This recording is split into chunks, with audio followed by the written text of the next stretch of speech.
Radhe Radhe everyone. आप सभी को जन्माष्टमी की ढेर सारी बधाइयाँ। आज की वीडियो में हम जानेंगे कि लड्डू गोपाल जी का हम फूलों से जन्म किस प्रकार करवा सकते हैं। लड्डू गोपाल जी का खीरे से, फूलों से, अनाज से, फलों से जन्म कराया जाता है। तो ये सारे ही जन्म लड्डू गोपाल जी के लिए बहुत ही शुभ रहते हैं। जन्माष्टमी के दिन सभी मंदिरों में पर्दा लगा दिया जाता है, लड्डू गोपाल जी का जन्म कराया जाता है। भगवान श्री कृष्ण के बाल स्वरूप लड्डू गोपाल जी का जन्म दिवस मनाया जाता है। तो आज हम जानेंगे कि फूलों से लड्डू गोपाल जी का जन्म हम कैसे कराएं। इसके लिए हम एक टोकरी ले लेंगे या फिर कोई शुद्ध पात्र हम ले लेंगे। उसमें हम लाल पीले रंग का या किसी भी रंग का साफ कपड़ा बिछा लेंगे। उसके बाद हम उसमें फूलों से मखमली गद्दे की तरह बना लेंगे। उसके बाद लड्डू गोपाल जी के वस्त्र निकाल कर लड्डू गोपाल जी को उसमें सुला देंगे। उसके बाद ऊपर से भी लड्डू गोपाल जी को हम फूलों से पूरी तरह ढक देंगे। तो इस तरह से मैंने लड्डू गोपाल जी को फूलों से ढक दिया है। फूलों के डंठल हम अलग निकाल देंगे। इस तरह से मैंने फूलों की पत्तियां ली हैं और उनसे लड्डू गोपाल जी को ढक दिया है। अगर आपके पास ज़्यादा फूल हैं तो आप पूरी चौकी को फूलों से सजा सकते हैं, पूरी अच्छे तरीके से डेकोरेशन कर सकते हैं। तो मैंने चौकी को फूलों से सजा दिया है। उसके बाद लड्डू गोपाल जी के पास हम एक खीरा रख देंगे। अगर आप चाहें तो आप टोकरी में भी इस खीरे को रख सकते हैं या फिर लड्डू गोपाल जी के पास खीरे को रख दें। साथ में हम एक सिक्का रख लेंगे। अगर आपके पास चांदी का है तो बहुत ही बढ़िया, अगर नहीं है तो आप नॉर्मल सिक्का भी रख सकते हैं। मैंने नॉर्मल सिक्का ही यहाँ पर रखा है। खीरा अगर डंठल वाला मिल जाए तो सबसे अच्छा, नहीं तो आप नॉर्मल खीरा भी रख सकते हैं। श्याम की पूजा आप थोड़ा जल्दी कर लें। जब दिया शांत हो जाए तो उसके बाद हमें ये प्रक्रिया करनी है। उसके बाद हम टोकरी के आसपास नहीं आएंगे और दूर बैठकर ही हम भजन कीर्तन करेंगे। उसके बाद ठीक रात को 12 बजे फ़ोन से, मंदिरों में शंख ध्वनि से आपको पता चल जाएगा कि लड्डू गोपाल जी का जन्म हो गया है। उसके बाद हम धीरे-धीरे ताली बजाकर या घंटी बजाकर लड्डू गोपाल जी को जगाएँगे और फूलों से निकालेंगे।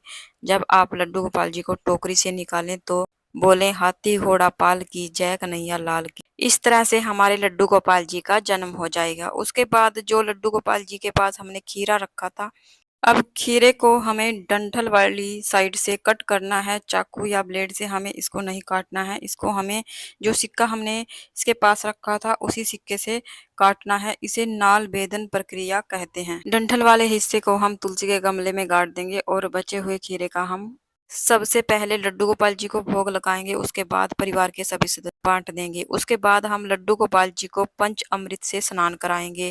पहले दूध से, फिर दही से, फिर घी से, फिर शहद से, फिर शक्कर से। उसके बाद हम लड्डू गोपाल जी को नई पोशाक पहनाएंगे। सुंदर सा अपने लड्डू गोपाल जी का हम श्रृंगार कर देंगे और इत्र सेवा जरूर से प्रदान करें, क्योंकि लड्डू गोपाल जी को इत्र बहुत अधिक प्रिय है। तो इत्र सेवा जरूर से प्रदान करें। अगर आप ज्वेलरी नई लेकर आए हैं तो नई पहना दें। अगर नई नहीं है तो आप पुरानी ज्वेलरी को साफ करके लड्डू गोपाल जी को पहना दें।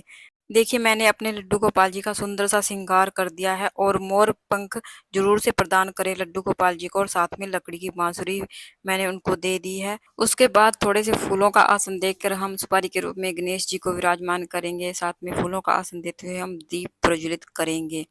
उसके बाद भाव स्वरूप जल के छींटे देते हुए सभी को स्नान कराएंगे। लड्डू गोपाल जी को मैंने पहले ही स्नान करा दिया है। गणेश जी को हम जनेऊ समर्पित करेंगे। जनेऊ नहीं है तो आप कलावा भी समर्पित कर सकते हैं। सबसे पहले हम लड्डू गोपाल जी को, गणेश जी को पीले चंदन से तिलक करेंगे, फिर रोली से तिलक करेंगे। उसके बाद तिलक पर चावल समर्पित करेंगे।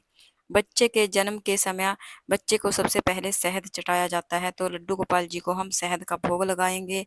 उसके बाद धनिया पंजीरी का भोग लगाएंगे, माखन मिश्री का भोग लगाएंगे। गणेश जी को हम अलग से भोग देंगे, क्योंकि उनके भोग में तुलसी दल नहीं रखा जाता है। जल का भोग लगाएंगे। हाथ जोड़कर हम सभी से भोग ग्रहण करने के लिए प्रार्थना करेंगे। उसके बाद हम दक्षिणा रखेंगे। दक्षिणा हमें लड्डू गोपाल जी के ऊपर से वारते हुए रखनी है, क्योंकि ये दक्षिणा लड्डू गोपाल जी की होती है। इससे आप लड्डू गोपाल जी के लिए कोई भी सामान खरीद सकते हैं। उसके बाद हम धूप दिखाएंगे। बहुत ही प्रेम पूर्वक हम लड्डू गोपाल जी की आरती करेंगे। सबसे पहले हम गणेश जी की आरती करेंगे, उसके बाद लड्डू गोपाल जी की आरती करेंगे।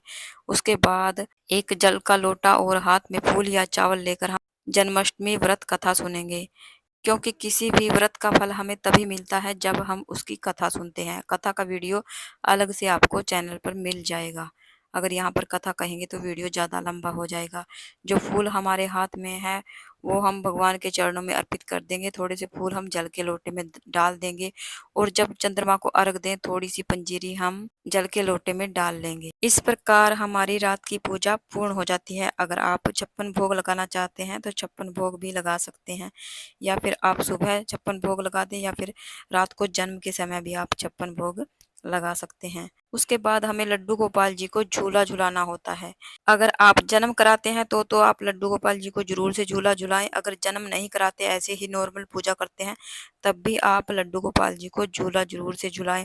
परिवार के सभी सदस्य बारी बारी से लड्डू गोपाल जी को झूला झुलाएं। झूला झुलाने के बाद हमें लड्डू गोपाल जी को झूले से उतार देना है और उनके कपड़े बदलकर हम लड्डू गोपाल जी को सुला देंगे, जिस प्रकार रोजाना सुलाते हैं। तो इस प्रकार से हम लड्डू गोपाल जी का फूलों से जन्म करा देंगे। लड्डू गोपाल जी के फूलों से जन्म की यह वीडियो आपको कैसी लगी कमेंट में ज़रूर बताना। अगर आपको वीडियो अच्छा लगा है तो प्लीज़ वीडियो को एक लाइक ज़रूर देना।